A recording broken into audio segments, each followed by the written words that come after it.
السلام علیکم سامعین، میں ہوں حکیم فیصل اور آپ سن رہے ہیں کلیم دعا خانہ یوٹیوب چینل جی۔ ہمارے چینل کو لائک، شیئر اور سبسکرائب ضرور کریں، اور فیس بک کے اوپر ہمارا پیج ہے حکیم صاحب، اس کو بھی فالو کریں جی۔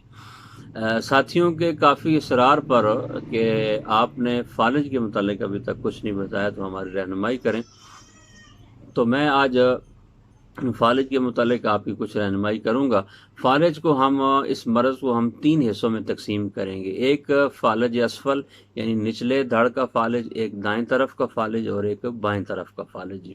تینوں کی علامات مختلف ہیں اور ان کی ادویات بھی مختلف ہیں جی۔ تو آج ہم نچلے دھڑ کا جو فالج ہے اس کے متعلق آپ کی کچھ رہنمائی کریں گے، مالش بتائیں گے آپ کو، اور اس کی غذا بتائیں گے، اور اس کا علاج بتائیں گے، اور اس کا آپ کو پرہیز بتائیں گے جی۔ تو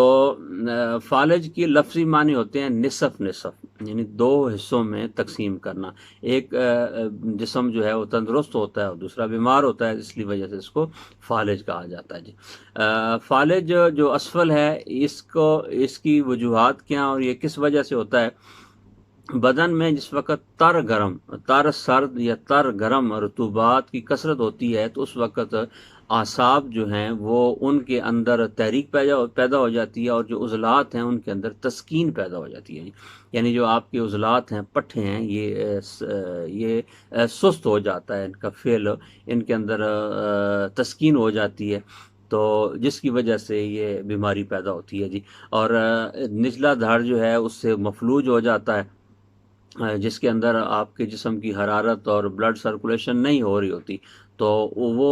نچلا دھڑ جو ہے وہ کام کرنا چھوڑ دیتا ہے، تو آپ مریض جو ہے اس کو ہاتھوں سے پکڑ کے ٹانگوں کو دائیں بائیں کرتا ہے، وہ کھڑا نہیں ہو سکتا، اس کی ٹانگیں حرکت نہیں کر سکتی، نچلا دھڑ جو ہے وہ اٹھا نہیں سکتا، اس کا چلنا پھرنا اس کا محال ہو جاتا ہے، یہاں تک کہ قضائے حاجت جو ہے، یہ باتھ روم جانا جو ہے، یہ بھی اس کا مشکل ہو جاتا ہے، کبھی قبض ہو جاتی ہے اور کبھی جو ہے وہ طرح طرح کے اس کے ساتھ مسائل پیدا ہوتے ہیں، اور پیشاب جو ہے وہ بالکل سفید رنگ کا آتا ہے اس کو، اور دل ڈوبتا ہے، اور مطلب ہے جو سردی والی جتنی علامات ہیں وہ ساری اس مریض کو پیش آتے ہیں۔ تو تر گرم یا تر سرد اشیاء کا زیادہ استعمال ہے، ٹھنڈے پانی سے غسل کرنا، تو یہ فالج کا سبب بنتا ہے کہ جسم کی جو روح ہے وہ حرکت ہے جسم کی، وہ نچلے دھڑ کی طرف نہیں جا رہی ہوتی، تو اسی وجہ سے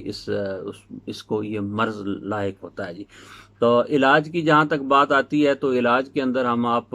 بہت ہی آسان سا علاج ہے کچن سے، کہ اس کو صبح دوپہر شام آپ نے نسخہ بنا لیں، لونگ، دار چینی، جائفل اور جلوتری، یہ 4 چیزیں ہیں جی کچن ہی کی ہوتی ہیں، لونگ، دار چینی، جائفل اور جلوتری، یہ چاروں لے لیں، آپ ان کو 30 گرام لے لیں اور ان کو گرینڈ کر کے پاؤڈر کر لیں، اور اس کے بعد 1 ٹی اسپون صبح دوپہر شام پانی کے ساتھ یا قہوہ یا چائے کے ساتھ استعمال کریں،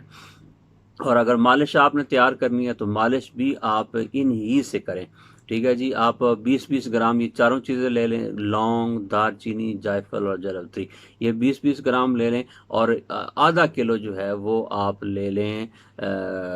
تلوں کا تیل، ٹھیک ہے جی۔ ان ساری چیزوں کو تلوں کے تیل کے اندر ڈال کے ہلکی آنچ پہ رکھیں اور ان کو پکانا شروع کریں کہ یہ تلوں کے تیل کے اندر جل جائے گی، وہ آئل جلا ہوا جو ہے ان چیزوں کا وہ رکھ لیں، اور ہلکا سا نیم گرم نچلے دھڑ کے اوپر روزانہ کی بنیاد پر جو ہے وہ مالش کرتے رہیں۔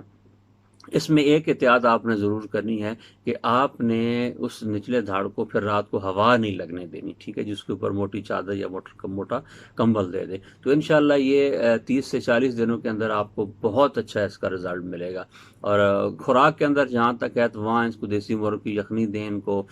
بڑے گوشت کی یخنی دیں، اور اس طرح اور اچھا مسالہ اس کے اندر ڈالیں، ادرک، لہسن، ہلدی، سفید زیرہ، کالی مرچ اور گرم مسالہ، یہ سالن کے اندر ڈال کے استعمال کروائیں، تو انشاءاللہ امید ہے کہ یہ جو نچلے دھاڑ کا فالج ہے اس سے ان کو افاقہ ہو جائے گا جی۔ السلام علیکم۔